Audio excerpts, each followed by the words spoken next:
अस्सलाम वालेकुम नाज़रीन, आप देख रहे हैं निसार वतन NW न्यूज़ HD और मैं हूं आपकी होस्ट नाज। और अब चलते हैं आज की अहम खबरों की तरफ। रहीम यार खान से बड़ी खबर। पंजाब फूड अथॉरिटी की जानिब से ममनुआ अशिया फरोख्त करने वालों के खिलाफ क्रैकडाउन, भारी मिकदार में गुटखा और चाइना नमक बरामद करके तलब कर दिया गया। रहीम यार खान से हनीफ अजीमी की रिपोर्ट के मुताबिक पंजाब फूड अथॉरिटी की टीमों ने रहीम यार खान में मुख्तलिफ इलाकों में कार्रवाइयाँ की।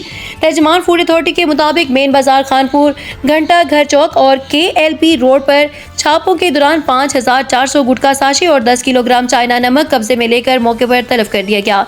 तर्जमान फूड अथॉरिटी के मुताबिक पाबंदी के बावजूद स्टोर मालकान खुफिया तौर पर ममनुआ अशिया फरोख्त कर रहे थे।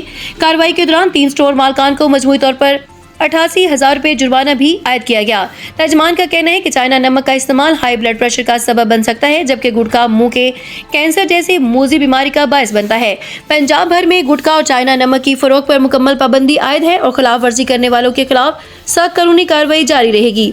पंजाब फूड अथॉरिटी ने शहरियों से अपील की है कि ममनुआ अशिया की खरीदो फरोख्त की इत्तला फौरी तौर पर मुतल्लिका हुकाम को दे ताकि सेहत दुश्मन अनासर के खिलाफ मौसर कार्रवाई की जा सके।